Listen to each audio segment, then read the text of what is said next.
February marks American Heart Month, so we're getting answers, breaking down the latest heart disease research and finding out how you can keep your heart healthy. And joining us today to talk all about heart health is Dr. Adam Stern, cardiologist at Baystate. Dr. Stern, how are you doing today?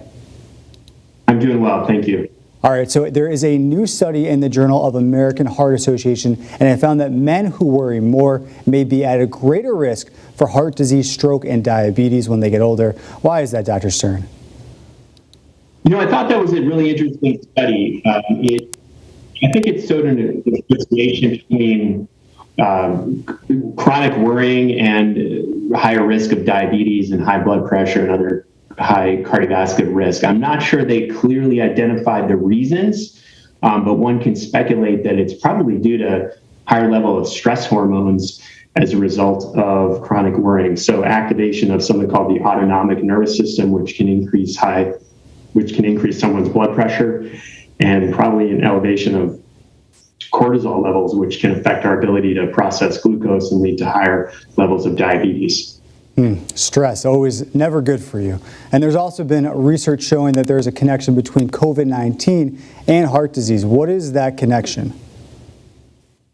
Well, there's a lot. I mean, I would group the concepts into direct and indirect effects. I mean, certainly on a direct level, there's probably a higher risk of forming blood clots, which can affect our ability to pump blood to our lungs. So if you form a blood clot in a pulmonary artery, you can unfortunately develop what's called a pulmonary embolus, which can put a tremendous strain on the right side of the heart and affect our ability to properly oxygenate our blood.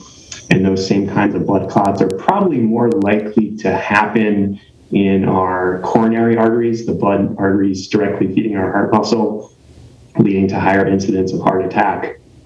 There's also higher levels of inflammation of the heart muscle directly, called myocarditis. And secondarily, you know, anytime, just because of the big connection between the lungs and the heart, anytime the lungs are suffering and having difficulty oxygenating well, and that can have a tremendous effect on the heart's ability to oxygenate and pump properly.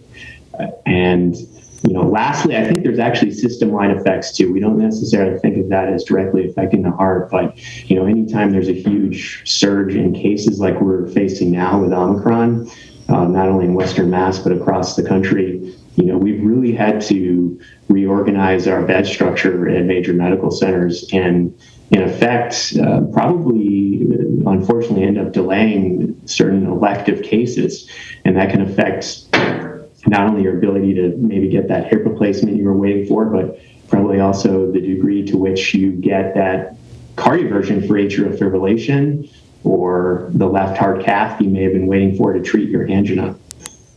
Okay, well, Dr. Stern, thank you so much. Our heart health is so important, so thank you so much for joining us. We really do appreciate it. Thank you, my pleasure. All right, take care.